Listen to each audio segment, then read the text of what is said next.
एक लड़का था अंतर्मुखी सा, ना किसी से ज्यादा बातें करता, ना कहीं ज्यादा आना जाना था उसका। बस अपनी ही दुनिया में खोया रहता था। उसमें न कोई छल कपट था, ना वो कभी झूठ बोलता था। वह जिस कॉलेज में पढ़ता वहां एक सुंदर लड़की भी पढ़ती थी। लड़के को वो लड़की खूब पसंद थी, लेकिन अपने अंतर्मुखी स्वभाव के चलते वो कभी उसे अपने दिल की हाल नहीं बता पाता था। यहाँ तक कि इस लड़की से सिर्फ बात करने में भी उसके पसीने छूट जाते थे। एक दिन कॉलेज खत्म करके घर लौटते वक्त अचानक बारिश होने लगी। लड़का बारिश से बचने के लिए एक पेड़ के नीचे जाकर खड़ा हो गया। सद्भाव से उसी पेड़ के नीचे वही लड़की भी खड़ी थी, जिसे लड़का बहुत ज्यादा पसंद करता था। लड़का मन ही मन बहुत खुश हो गया। लड़की भी लड़के की तरफ देखकर मुस्कुराई।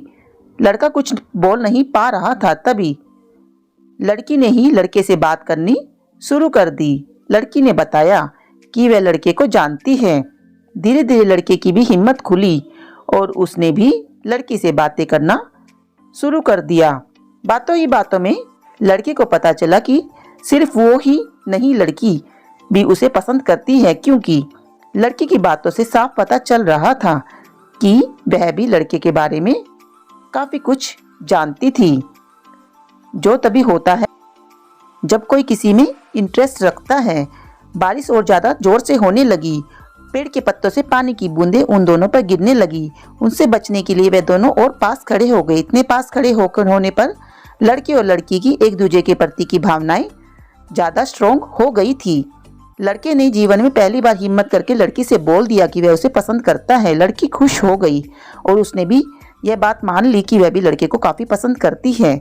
इस तरह दोनों का प्यार उस पेड़ के नीचे एक नई मंजिल को पा गया। अब दोनों में उसी पेड़ के नीचे कई मुलाकातें होने लगी।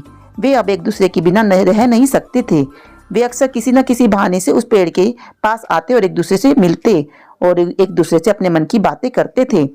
एक दिन ऐसे ही प्यार भरी बातें करते करते लड़की ने लड़के से कहा कि वो अब उसके बिना नहीं रह सकती। उन्हें जल्दी ही अब एक हो जाना चाहिए, शादी कर लेनी चाहिए। लड़के ने लड़की से वादा किया कि वह जल्दी ही इस बारे में अपने घर वालों से बात करेगा और लड़की को भी अपनी फैमिली से बात करने के लिए कहा। कुछ दिनों बाद जब लड़का और लड़की फिर से उस पेड़ के नीचे मिले, तब लड़की की आंखों में आंसू थे। लड़की को इस तरह रोते हुए देखकर लड़का बहुत दुखी हुआ और कहने लगा। उसने लड़की से पूछा कि वह क्यों रो रही है। लड़की ने बताया कि उसने अपने घर वालों से उसकी शादी के लिए बात की तो उसके घर वाले बिल्कुल नहीं माने और उन्होंने जबरदस्ती उसकी शादी किसी और जगह तय कर दी। उसकी माँ ने उसे कसम दी कि अगर उसने उनके खिलाफ जाकर शादी की तो वह उसका मरा हुआ मुंह देखेगी। लड़की ने लड़के से माफी मांगी और कहा कि हो सके तो उसे भूल जाए। लड़का लड़की की बातें सुनता रहा और उसकी आंखों में आंसू बहते रहे। लड़के को रोते हुए छोड़कर लड़की अपने आंखों में आंसुओं के साथ अपने घर लौट गई थी। लड़का बहुत दुखी हुआ। लड़की की शादी तय हो गई। शादी का दिन आ गया। लड़की सज धज कर बैठी हुई थी, लेकिन उसके चेहरे पर कोई खुशी नहीं थी।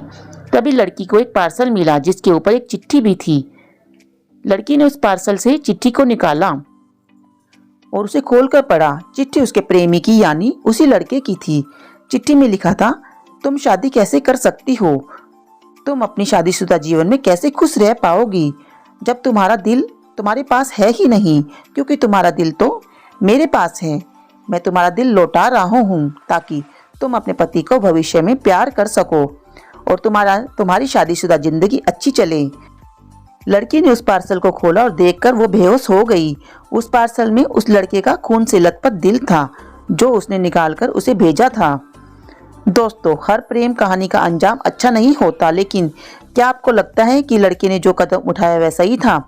किसी के लिए प्यार का एक अट्रैक्शन हो सकता है, किसी के लिए टाइम पास, तो किसी के लिए प्यार जिंदगी होता है। पर हमें कभी भी गलत कदम बिल्कुल भी नहीं उठाना चाहिए। हमेशा सोच समझकर ही कदम उठाना चाहिए। हमें अपने परिवार के प्रति भी सब कुछ सोचना चाहिए। तो दोस्तों, वीडियो आपको कैसी लगी हमें कमेंट बॉक्स में लिखकर जरूर बताइएगा।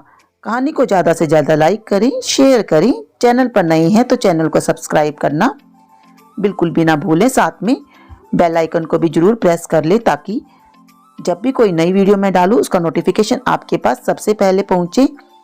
तो मिलते हैं आपसे इसी तरह की एक और नई कहानी के साथ। कहानी देखने के लिए आपका दिल से धन्यवाद। आपका दिन शुभ हो।